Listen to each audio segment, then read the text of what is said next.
मैं नरेंद्र दामोदर दास मोदी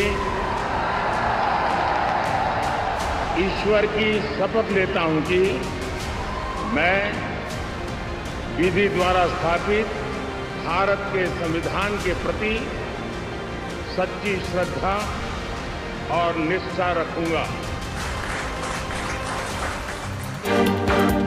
ये तस्वीरें मोदी 3.0 की पहली कैबिनेट मीटिंग की है।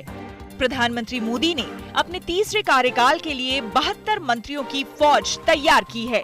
नितिन गडकरी को फिर से सड़क परिवहन मंत्रालय की जिम्मेदारी सौंपी गई है। राजनाथ सिंह को भी फिर रक्षा मंत्री बनाया गया है। वहीं निर्मला सीतारमण को फिर से वित्त मंत्रालय की जिम्मेदारी दी गई है।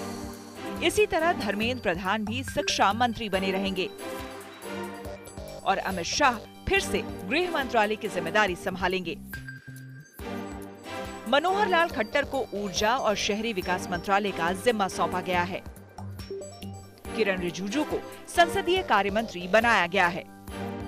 एनडीए के सहयोगी दलों में हिंदुस्तानी आवाम मोर्चा को सूक्ष्म लघु और मध्यम मंत्रालय सौंपा गया है। टीडीपी के राम मोहन नायडू को नागरिक उड्डयन मंत्री बनाया गया है। इसी तरह जेडीएस के कुमारस्वामी को भारी उद्योग और इस्पात मंत्रालय सौंपा गया है। सीआर पाटिल को जल शक्ति मंत्रालय की जिम्मेदारी इस सरकार में सौंपी गई है। पहली कैबिनेट बैठक में पहला फैसला किसानों और गरीबों के लिए हुआ। प्रधानमंत्री आवास योजना के तहत गरीबों के लिए 3 करोड़ नए घर बनेंगे, जिसमें बिजली, पानी और गैस का कनेक्शन मुफ्त दिया जाएगा। हालांकि इससे पहले कार्यभार संभालते ही प्रधानमंत्री ने सबसे पहले उस फाइल पर दस्तखत किया जिसमें किसानों के हित का फैसला था। प्रधानमंत्री मोदी ने किसानों के लिए लगभग 20 करोड़ रुपए की अगली किश्त जारी की, जिससे देश के 9 करोड़ से ज्यादा किसानों को लाभ होगा। एक ही लक्ष्य, नेशन फर्स्ट, एक ही इरादा, 2047 विकसित भारत। और मैंने पब्लिकली कहा है, मेरा पल पल देश के नाम है।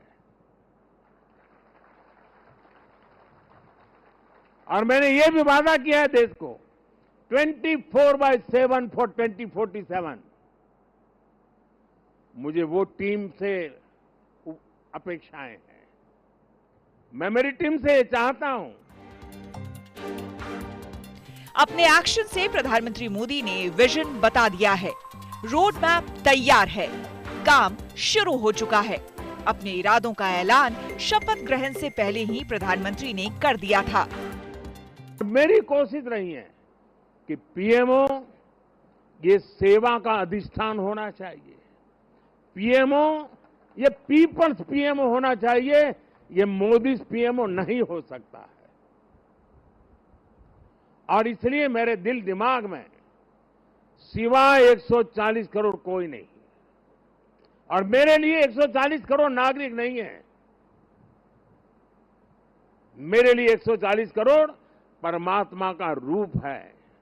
और जब मैं सरकार में बैठ करके कोई निर्णय करता हूं तो मैं सोच रहा हूं कि मैंने आज 140 करोड़ देशवासियों को इस रूप में मैंने पूजा की है और उनके चरणों में मैंने इस योजना के रूप में एक पुष्प चढ़ाया है।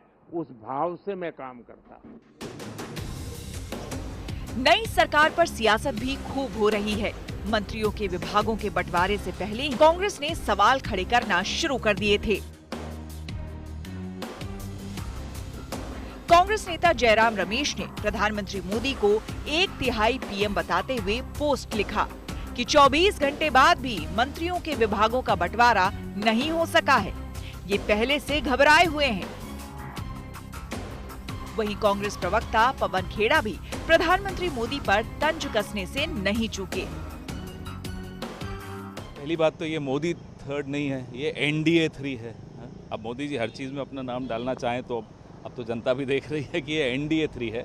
और जब आप मोदी 3 बोलते हो तो ज़रा नायडू साहब से और नीतीश जी से भी पूछ लो कि ये मोदी 3 कहेंगे या NDA 3 कहेंगे।